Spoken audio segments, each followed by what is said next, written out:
Hello दोस्तों, कैसे हैं आप सभी दोस्तों। कंटिन्यू करते हैं अपनी ज्योग्राफी की लेक्चर की सीरीज को।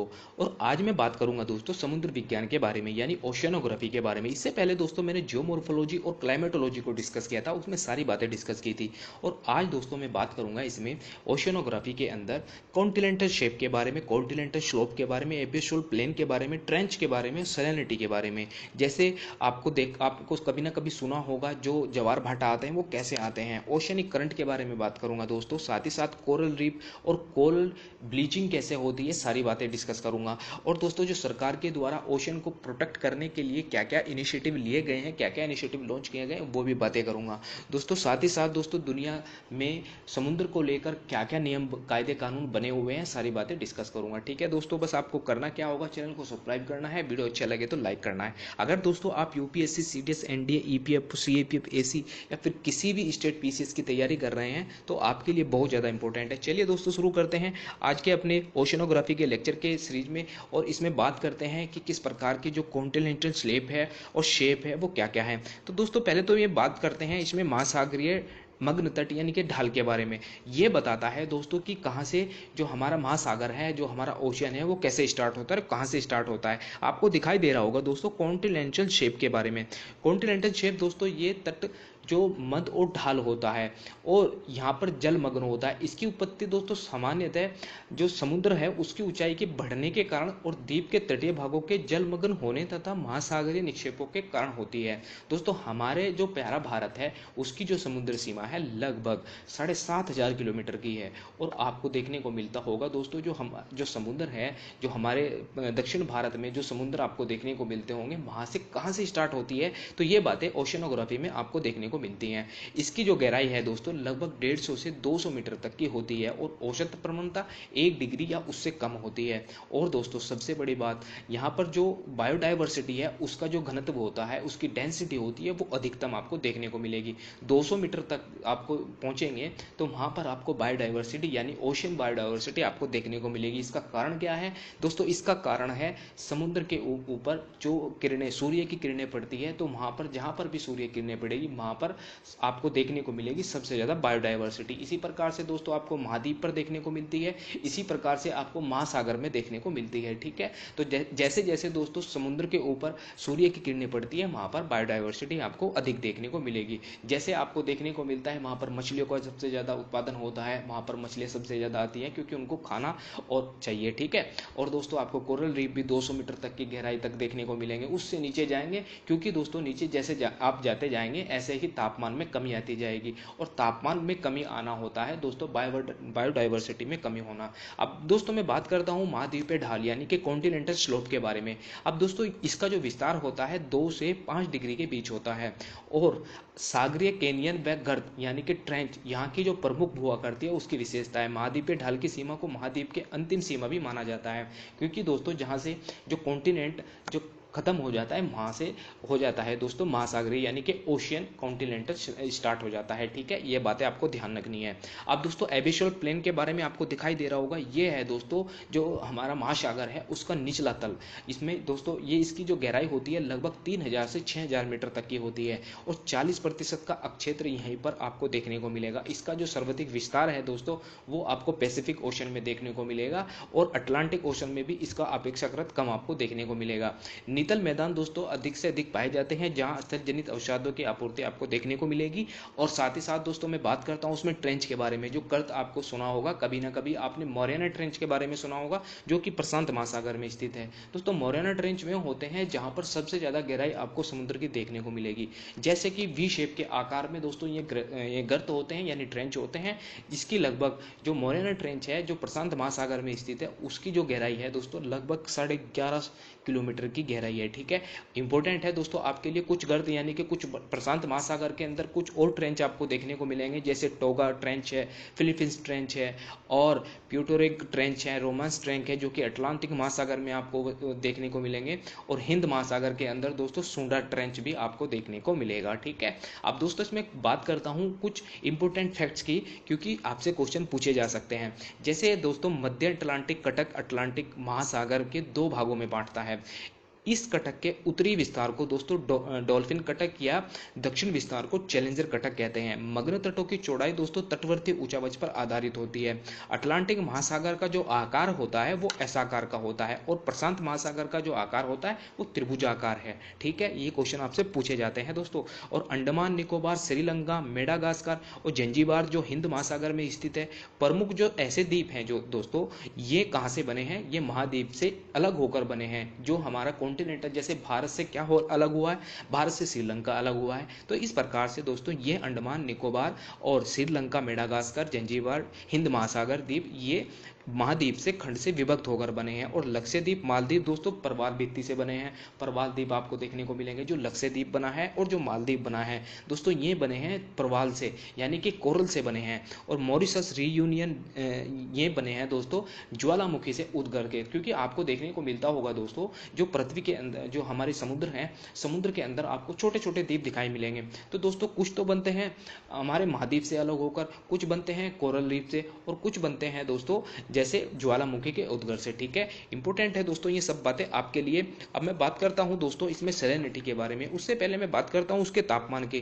दोस्तों तापमान जो आपको दिखाई देगा, जो समुद्र के अंदर तापमान दिखाई देगा, वहीं पर आपको बायोडाइवर्सिटी भी दिखाई देगी। क्योंकि बायोडाइवर्सिटी निर्भर करती है जैसे जैसे तापमान होता जाता है।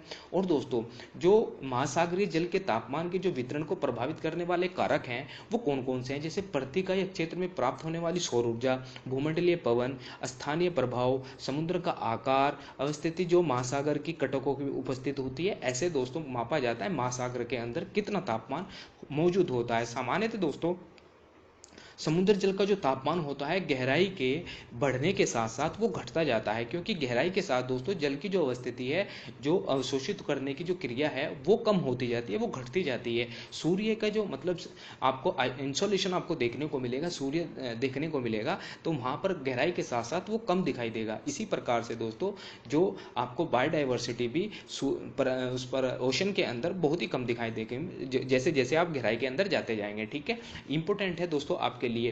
जैसे दोस्तों अगर मैं और इसके बारे में बात करूं, समुद्र जल का जो तापमान होता है वो अक्षांशों के सापेक्ष परिवर्तन होता है। जैसे विषुवत वृत्त के समीप समुद्र जल का तापमान सर्वाधिक रहता है और ध्रुवों की ओर दोस्तों आप जैसे जाते हैं ऐसे यानी कि पोल की तरफ जैसे जाते हैं वहां पर आपको तापमान घटता हुआ दिखाई देगा। ऐसे ऑफिशियली बात है। जैसे दोस्तों महाद्वीप के बारे में मैंने आपको पढ़ाया था, ऐसे ही प्रकार से दोस्तों अगर आप जो अक्षांश हैं यानी कि हमारे जो एल्टीट्यूड है तो वहां पर जैसे ऊपर जाएंगे आप ऐसे ऐसे दोस्तों जो तापमान है, जो ओशन का तापमान है वो कम होता जाएगा और वहां पर आपको ऐसे ही बायोडाइवर्सिटी कम देखने को मिलेगी। तो यही कारण है दोस्तों पोलर पर जो तापमान होता है वो एक समान, ध्रुवों में एक समान रहता है। ठीक है, अब उत्तरी गोलार्ध के अंदर दोस्तों स्थलीय विस्तार की जो अधिकता है वो तापांतर दक्षिण गोलार्ध में अपेक्षाकृत अधिक है। क्योंकि दोस्तों उत्तरी गोलार्ध के अंदर यानी कि हमारा जो नॉर्थ पोल है वहां पर आपको क्या देखने को मिलेगा, सीधी एक तो किरण पड़ती है, जो सूर्य की किरणें हैं वो सीधी डायरेक्ट पड़ती हैं। क्योंकि सबसे ज्यादा जो गर्म होता है वो होती है दोस्तों कर्क रेखा। कर्क रेखा पर दोस्तों सबसे ज्यादा आपको सूर्य की किरणें देखने को मिलेंगी। उसी प्रकार से दोस्तों नॉर्थ पोल के ऊपर सबसे ज्यादा आपको ओशन भी गर्म देखने को मिलेगा और कॉन्टिनेंट भी आपको देखने को मिलेगा गर्म। ठीक है, अब सैलिनिटी की बात कर लेते हैं दोस्तों, क्योंकि सैलिनिटी बहुत ज्यादा इंपॉर्टेंट टॉपिक रहता है। यूपीएससी इससे बहुत ज्यादा सवाल पूछती है। सैलिनिटी दोस्तों क्या होती है, 1000 ग्राम समुद्री जल में विद्यमान लवण की मात्रा सैलिनिटी कहलाती है। मतलब 1000 ग्राम का आप एक पानी ले लीजिए, समुद्र का पानी ले लीजिए, उसमें कितने ग्राम आपको नमक मिलेगा उसको सैलिनिटी कहा जाता है। दोस्तों अगर 1 किलोग्राम समुद्री जल में 35 ग्राम घुलित लवण विद्यमान होते हैं तो दोस्तों उसका जो वो होता है समुद्र का जल। ठीक है, इंपॉर्टेंट है दोस्तों आपके लिए। और सागरीय जल लवण का जो होता है यानी कि सैलिनिटी होती है वो स्थलीय धरातल पर होती है। समुद्री तरंगे तथा नदियां स्थानीय चट्टानों और परतन इसके लवणों को घोलकर इसमें सागर तक पहुंचाती है और सागरीय जल की लवणता में प्रादेशिक स्तर का जो अंतर होता है वो प्रकट होता है। अब दोस्तों में जो सैलिनिटी है जो आपको दिखाई दे रही है ये इंपॉर्टेंट है, ये मैप आपको ध्यान से रटना है और इसको अच्छे से समझना है कि किस प्रकार की सैलिनिटी कहां कहां पर मौजूद है। दोस्तों आपको दिखाई दे रहा होगा, यहाँ पर आपको दिखाई दे रहा होगा, ये जो यहाँ पर आपको दिखाई दे रहा है यहाँ पर सैलिनिटी सबसे अधिक देखने को मिलेगी। और ये दोस्तों यहाँ पर आपको भूमध्य सागर में सैलिनिटी देखने को मिलेगी। सबसे ज्यादा जो सैलिनिटी आपको देखने को मिलेगी जैसे लाल सागर में, कैरेबियन सागर में, फारस की खाड़ी में, कैलिफोर्निया की खाड़ी में और भूमध्य सागर में। यहाँ पर आपको सैलिनिटी यानी कि लवणता अधिक देखने को मिलेगी। और मध्यम लवणता दोस्तों यानी कि उससे कम लवणता कहाँ पर देखने को मिलेगी, जैसे आपको दिखाई दे रहा होगा जापान का सागर, चीन का सागर, यहाँ पर उत्तरी अंडमान सागर, ठीक है, यहाँ पर आपको देखने को मिलेगी उससे कम, ठीक है दोस्तों। और निम्न जो कम देखने को मिलेगी जैसे हडसन की खाड़ी है और काला सागर है यानी कि ब्लैक सी है, बाल्टिक सागर है, यहाँ पर आपको कम देखने को मिलेगी सैलिनिटी, ठीक है। इंपॉर्टेंट है दोस्तों आपके लिए ये चित्र, क्योंकि इससे आपसे बहुत ज़्यादा क्वेश्चन पूछे जाते हैं। अब दोस्तों ध्रुव, जो हमारे ध्रुव होते हैं उनके क्षेत्रों के वाष्पीकरण के निरंतर स्थिति तथा हिमखंडों के पिघलने के ताजे जल की आपूर्ति में लवणता को कम कर देती है। आपको ध्रुवों में दोस्तों क्यों कम दिखाई दे रही है ये जो सैलिनिटी है, क्योंकि दोस्तों जहाँ पर आपको ताप का वाष्पीकरण आपको देखने को मिलेगा और वाष्पीकरण भी कम देखने को मिलेगा, क्योंकि यहाँ पर ठंड होती है। अब ठंड के कारण दोस्तों जो बर्फ पिघलती है थोड़ी बहुत, तो बर्फ पिघलने से दोस्तों क्या होता है, वहाँ की जो सैलिनिटी है वो कम हो जाती है। इसी प्रकार से दोस्तों आपको पोल पर सबसे कम सैलिनिटी देखने को मिलेगी। और हमें यहाँ पर दोस्तों जो यहाँ पर हमारी इक्वेटर के आसपास हमें अधिक क्यों देखने को मिलती है, क्योंकि दोस्तों यहाँ पर क्या होता है, यहाँ पर एक तो तापमान अधिक होता है, तापमान के साथ साथ दोस्तों यहाँ की जो वाष्पेशन क्रिया है, मतलब यहाँ पर जो वेपरेशन क्रिया है वो सबसे अधिक होता है। तो इसी प्रकार से दोस्तों यहाँ पर सैलिनिटी की अधिकता पाई जाती है, ठीक है।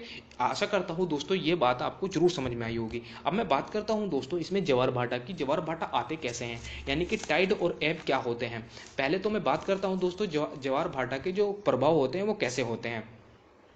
दोस्तों ज्वार भाटा सागरीय जल की ऊर्ध्वाधर गति से संबंधित है। जैसे सागरीय जल स्तर का एक निश्चित समय अंतराल पर क्रमागत रूप से ऊपर उठना और नीचे गिरना, उसको कहा जाता है ज्वार भाटा यानी कि टाइड और एब। आपने कभी ना कभी फिल्मों में देखा होगा समुद्र के अंदर जो ज्वार आते हैं, भाटे आते हैं, तो दोस्तों ज्वार का मतलब होता है ऊपर उठना और भाटे का मतलब होता है नीचे गिरना। तो ये दोस्तों जो ज्वार भाटा आता है ये आता कहाँ से है दोस्तों, पहले तो आता है पृथ्वी और चंद्रमा के सूर्य की पारस्परिक जो उसकी जो आकर्षण क्रिया है उसके कारण आता है, और पृथ्वी के घूर्णन के कारण आता है, ठीक है। और ये भी बातें आपको ध्यान रखनी है, एक स्थान से दूसरे स्थान पर अगर ज्वार भाटा की समरूपता नहीं पाई जाती है, ये भी आपको ध्यान रखना है, कहीं पर ज़्यादा आ रहे हैं तो कहीं पर कम आ रहे हैं। पृथ्वी के संदर्भ में दोस्तों चंद्रमा की गति और इन पर दोस्तों अंतर पाया जाता है, ठीक है। पृथ्वी के संदर्भ में सूर्य और चंद्रमा के बीच की स्थिति का अंतर, इन कारण से दोस्तों आता है ज्वार भाटा। सबसे पहले तो बात करनी है कि ज्वार भाटा आता क्यों है। दोस्तों आपको यहाँ पर फुल मून दिखाई दे रहा होगा और यहाँ पर आपको न्यू मून दिखाई दे रहा होगा। तो इस प्रकार से दोस्तों जब ये चक्कर लगाता है, मून जो चक्कर लगाता है पृथ्वी के, तो दोस्तों ग्रेविटेशनल फोर्स के कारण, उसके कारण दोस्तों ज्वार भाटा उत्पन्न होता है। तो ये दोस्तों अपनी तरफ खींचता है। तो इस प्रकार से दोस्तों पृथ्वी के अंदर आपको अमावस्या में आपको ज़्यादा दिखाई देगा, और आपको सबसे ज़्यादा दोस्तों शुक्ल एवं कृष्ण पक्ष की अष्टमी पर चंद्रमा और केंद्र का जो समकोण जब बना लेते हैं, तो इस कारण सूर्य और चंद्रमा का जो आकर्षण बल होता है उसको प्रभाव को सीमित कर देता है। तो आपको तब जो निम्न देखने को मिलेगा, मतलब कम देखने को मिलेगा, ठीक है। तो दोस्तों अब मैं बात करता हूं इसमें ओशन करंट के बारे में, जी कि जो हमारी महासागरीय धाराएं हैं वो कैसे कैसे आती हैं, ठीक है। तो दोस्तों ये आपको दिखाई दे रही होगी इसमें जो ओशन करंट है ये कैसे कैसे आती हैं। ये तो पहले जो आपको जो येलो कलर में, जो ब्लू कलर में आपको दिखाई दे रही हैं, ये है दोस्तों ठंडी धारा। और आपको दोस्तों जो रेड कलर में दिखाई दे रही हैं, ये है दोस्तों आपकी गर्म धारा। इनको आपको ध्यान रखना है। अब ये आने कैसे हैं और कैसे किस प्रकार से ये आती हैं। महासागरीय जल राशि में एक निश्चित दिशा के अक्षैतिज प्रभाव को दोस्तों क्या कहा जाता है, महासागरीय धाराएं कहते हैं। महासागरीय धाराएं अपनी प्रकृति के आधार पर दो प्रकार की होती हैं, एक तो होती है कोल्ड, एक होती है वार्म, ठीक है। और निम्न अक्षांश से विषुवत अक्षेत्र से उच्च अक्षांश से समशीतोष्ण से मतलब आपको टेम्परेट से, और आपको अक्षांश यानी कि आपके जो हाई एल्टीट्यूड है वहाँ पर आपको अधिक प्रभावित होने की जो धाराएं हैं, आपको गर्म धाराएं वहाँ पर देखने को मिलेगी, यानी कि आपको वार्म जो आपके करंट हैं वहाँ पर देखने को मिलेगी। और इसके विपरीत दोस्तों जो हमारे हाई एल्टीट्यूड है उसकी जो अक्षांश हैं, जो लो एल्टीट्यूड है, उस पर जो धाराएं आपको देखने को मिलेगी वो कोल्ड धाराएं आपको देखने को मिलेगी, ठीक है। ये भी बातें आपको ध्यान रखनी है। महासागरीय धाराओं की उत्पत्ति दोस्तों यानी कि इनका ओरिजिन कहाँ से होता है, निम्न मतलब कुछ कारकों पर इन पर निर्भर करता है। जैसे पृथ्वी के घूर्णन, मतलब पृथ्वी के जो रोटेशन होता है, मैंने आपको पिछले लेक्चर में बताया था कि किस प्रकार से जो पृथ्वी रोटेशन करती है और रिवोल्यूशन करती है, ठीक है। और दोस्तों ग्रेविटेशनल बल यानी कि और कोरियोलिस बल से संबंधित कारक होते हैं, ठीक है। इनके कारण दोस्तों ये जो धाराएं हैं अपना मूवमेंट करती हैं, ठीक है। और दोस्तों इससे तापमान और वर्षा पर भी कारक होते हैं, क्योंकि तापमान के कारण भी और पवन यानी कि विंड के कारण भी और आपके रेन के कारण भी ये जो करंट होती हैं ये फॉलो होती हैं, ठीक है। और साथ ही साथ दोस्तों इसमें और भी कारक हैं, जैसे इसमें सैलिनिटी का भी कारण है और जो उसका प्रेशर है और डेंसिटी भी, और जो आपका दोस्तों बर्फ पिघलता है उसके भी कारण कहीं ना कहीं ये उत्पन्न होते हैं। अब दोस्तों जो महासागरीय धाराएं हैं परिवर्तन लाने वाले कारक कौन से हैं, जैसे तट की दिशा, आकार, मौसम परिवर्तन, नितल और स्थलाकृति, ठीक है। ये दोस्तों सारी बातें हैं, इनको भी ध्यान रखना है कि किस प्रकार से जो कोल्ड हैं, करंट हैं, ये कैसे कैसे आती हैं, कैसे कैसे ये बनती हैं, ठीक है दोस्तों। ये आपको दिखाई दे रही होगी यहाँ पर दोस्तों, जो आपको दिखाई दे रही हैं ये कनारी है, ये यहाँ पर आपको दिखाई दे रही होगी, ठीक है। और ये दोस्तों बेगुला है, ये गुलहास है, ठीक है। ये सब की सभी करंट को आपको ध्यान रखना है, इससे आपके क्वेश्चन बनते हैं, ठीक है दोस्तों। और सबसे बड़ी बात आपको देखने को मिल रही होगी दोस्तों कि जो ऊपर से नीचे की ओर आ रही हैं वो हमेशा ही दोस्तों इक्वेटर से नीचे की ओर आती हैं, वो हमेशा ही गर्म धाराएं होती हैं, ठीक है। और दोस्तों जो नॉर्थ से आती हैं, मतलब पोल से नीचे से ऊपर की, या पोल से नीचे से ऊपर से नीचे की तरफ आती हैं और इक्वेटर की तरफ आती हैं, वो हमेशा ठंडी होती है। लेकिन ऐसा दोस्तों हमेशा से नहीं होता है, ये भी आपको ध्यान रखनी है, क्योंकि ये ऐसा कभी कभी होता है।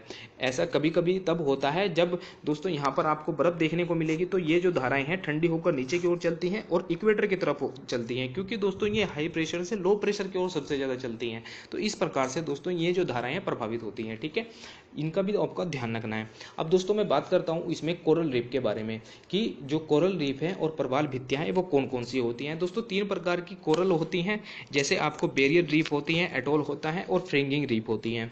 दोस्तों ये जो पाई जाती हैं ये आपको समुद्र में देखने को मिलेंगी, और सबसे ज़्यादा दोस्तों ऑस्ट्रेलिया के नॉर्थ ईस्ट रीजन में आपको देखने को मिलेगी, क्योंकि क्वेश्चन भी इससे ही बनते हैं, ठीक है। पहले तो इनके बारे में बात करते हैं कि ये होते क्या है। प्रवाल भित्तियों का निर्माण दोस्तों मूंगे जैसे महासागरीय जीव के कोरल रीफ के चूना युक्त और अस्थि पंजरों के द्वारा होता है। दोस्तों जब कोई मछली या उसके मतलब मर जाती है और उसकी जो अस्थियां होती हैं, उसकी जो बोन हड्डियां होती हैं, तो वो जाकर दोस्तों क्या बनाती है, जब समुद्र में नीचे जाके बैठ जाती हैं तो वो बना लेती है दोस्तों कोरल रीफ, ठीक है। अब दोस्तों जो इसके अक्षांश प्रवाल के जो संकरे महाद्वीप हो रहे हैं उनके क्षेत्रों में सबसे ज्यादा पाई जाती है। और ये कहां पर पाई जाती है दोस्तों, इनका जो टेम्परेचर होता है लगभग 20 से 21 सेंटीग्रेड का होता है, ठीक है। ना ही तो दोस्तों ये अच्छे मतलब शुद्ध जल को कैरी कर सकती हैं, और ना ही दोस्तों ये कहां पर पनप सकती हैं, ना ही ये सबसे ज्यादा सैलिनिटी वाटर में पनप सकती हैं। इनको दोस्तों एक मॉडरेट चाहिए, ठीक है, मॉडरेट वाटर चाहिए इनको उगने के लिए, ठीक है, ध्यान रखना है दोस्तों। और सबसे बड़ी बात दोस्तों आपको देखने को मिलेगा, जहां पर हमारी जो नदियां हैं समुद्र में जाके गिरती हैं, वहां पर आपको कोई भी कोरल रीफ देखने को नहीं मिलेगी। क्योंकि दोस्तों वहां पर क्यों नहीं मिलेगी, क्योंकि वहां पर जो फ्रेश वाटर है वो जाके गिरता है। तो इस प्रकार से आपको देखने को मिलेगी ना तो ज्यादा फ्रेश वाटर होता है और ना ही कोई सैलिनिटी वाटर होता है, उसके बीच में आपको कोरल रीफ देखने को मिलेगी, ठीक है। ये इंपॉर्टेंट है दोस्तों। और जो कोरल रीफ पाई जाती है लगभग 180 फीट की गहराई तक पाई जाती है, 200 फीट जहां तक मतलब सूर्य की ताप जाता है वहां तक जो कोरल रीफ है वो उग सकती है, ठीक है। प्रवाल भित्ति मैंने आपको बताई दोस्तों 3 प्रकार की होती हैं, एक तो होती है बैरियर रीफ, एक होती है फ्रिंगिंग, एक होती है एटोल। दोस्तों इनकी कुछ खासियत बातें अलग अलग होती हैं, क्योंकि ये वहीं उगती भी वहीं पर हैं। जैसे मैं आपको बात करूं फ्रिंगिंग रीफ की, फ्रिंगिंग रीफ दोस्तों मन्नार की खाड़ी में आपको देखने को मिलेगी, जो रामेश्वर तटम के पास मिलेगा, और दक्षिण फ्लोरिडा के अंदर, जैसे कि आपको फ्लोरिडा अमेरिका में आपको देखने को मिलेगा। और वहीं दोस्तों अगर मैं बात करूं बैरियर रीफ की, तो ऑस्ट्रेलिया के अंदर दोस्तों आपको ग्रेट बैरियर रीफ संसार की सबसे बड़ी अवरोधक प्रवाल भित्ति आपको देखने को मिलेगी। एटोल कहां को देखने को मिलेगा दोस्तों, आपको एटोल देखने को मिलेगा लक्षद्वीप के अंदर, ठीक है। इनके भी दोस्तों खास बातें हैं। अब दोस्तों आपने कभी ना कभी सुना होगा कोरल ब्लीचिंग के बारे में, यानी कि प्रवाल विरंजन के बारे में। दोस्तों प्रवाल पर जो निर्भर रहने वाले रंगीन झुंझुन थल जो शैवाल होते हैं वो पर्यावरण घटकों का नकारात्मक प्रभाव पड़ता है। दोस्तों जो झुंझुनथल होते हैं यानी कि कोरल ब्लीचिंग होते हैं, जो रंगीन झुंझुनथल होते हैं वो शैवाल की तरह के तो होते हैं। तो दोस्तों जब पर्यावरण के अंदर कोई चेंजेस आता है तो उन पर दोस्तों नेगेटिव इफेक्ट पड़ता है। अब नेगेटिव इफेक्ट पड़ने के बाद दोस्तों वो सफेद हो जाते हैं, जिससे कि वो दोस्तों ऑक्सीजन ज्यादा कैरी करने लगते हैं। अब ऑक्सीजन ज्यादा कैरी करेंगे तो क्या होगा दोस्तों, वो खतरनाक उनके अंदर उनका जो स्तर है ऑक्सीजन का स्तर बढ़ जाता है, जिससे कि जो उनका जो प्रतिसंतुलन है मतलब उनकी जो कैरी करने की क्षमता है वो खराब होने लगती है। तो जो दोस्तों क्या हो जाता है, ब्लीचिंग हो जाते हैं और वो सफेद हो जाते हैं, वो एक टाइम पर आके मर जाते हैं। तो ये कारण है दोस्तों, क्योंकि इसका जो सबसे ज्यादा इफेक्ट होता है वो क्लाइमेट चेंज को लेकर होता है, इनके ऊपर सबसे ज्यादा प्रभाव पड़ता है, ठीक है दोस्तों। ये कीटोन प्रजाति है, ठीक है, ये समुद्र के अंदर कीटोन प्रजाति पाई जाती है सबसे ज़्यादा इफेक्ट इनके ऊपर पड़ता है। प्रभावी इंजन के दोस्तों अन्य कारण भी है, जैसे कोरल खनन, मछली पकड़ने की अवैज्ञानिक पद्धति, और दोस्तों जैसे आप मछली को देखते हो, जैसे मछली को जाल फेंक देते हैं और फिर ये क्या होता है, जाल एक बार टूट जाता है तो वहाँ पे जाके वो उन्हें भी, कोरल को भी इफेक्ट डालता है। ठीक है, ये भी दोस्तों मानवीय कारण हो सकते हैं, इंपॉर्टेंट है आपके बारे में। अब मैं दोस्तों बात करता हूँ जो सरकार के द्वारा ओशन को प्रोटेक्ट करने के लिए जो मिशन चलाए गए हैं, जैसे डीप ओशन मिशन, आपने कभी ना कभी सुना होगा। इसमें सरकार का दोस्तों क्या फायदा होगा, सरकार दोस्तों समुद्र में जाएगी और माइनिंग करेगी। ठीक है, और इसमें दोस्तों development of technology and deep sea mining under water vehicle and the under water robotic system के अंदर गया है। दोस्तों ये लगभग 6000 फीट की गहराई तक पहुंचेगा और इसका जो नाम है दोस्तों मत्स्य है, मत्स्य 6000। ठीक है, ये क्वेश्चन भी आपसे पूछा जा सकता है। Deep ocean mission survey and exploration, इसका जो कार्य होगा, ठीक है, और दोस्तों इसका जो टोटल बजट है आपको दिखाई दे रहा होगा, इसमें सब बातें लिखी हुई हैं, आप इसको ध्यान से पढ़ सकते हैं। ठीक है दोस्तों, इंपॉर्टेंट है, डीप ओशन मिशन के बारे में सरकार के द्वारा इनिशिएटिव लिया गया है। अब दोस्तों मैं बात करता हूँ जो नियम बने गए हैं कि हमारी जो समुद्र सीमा है वो कहाँ तक है। जैसे आपने दोस्तों सुना होगा जो हमारे जो भारत, प्यारा भारत है, उसके जो दक्षिण भाग का जो हिस्सा है, तो हमारा जो समुद्री सीमा है वो कहाँ तक है, ये जो नियम बने हुए हैं ये अनक्लोज के अंदर बने गए हैं। यूनाइटेड नेशन सी के बारे में जितने भी लॉ बने हुए हैं वो बताते हैं कि जो हमारी सीमा है कि कहाँ तक सीमा है और कहाँ तक हम वहाँ पर व्यापार कर सकते हैं और कहाँ तक हम मछली पालन कर सकते हैं, कहाँ तक हम मछली पकड़ सकते हैं। तो ये जो बताए गए हैं एनक्लोज के अंदर बताए गए हैं। दोस्तों इसमें आपको दिखाई दे रहा होगा, यहाँ पर 12 किलोमीटर में आपको दिखाई दे रहा होगा, ये है दोस्तों हमारी टेरिटोरियल सी।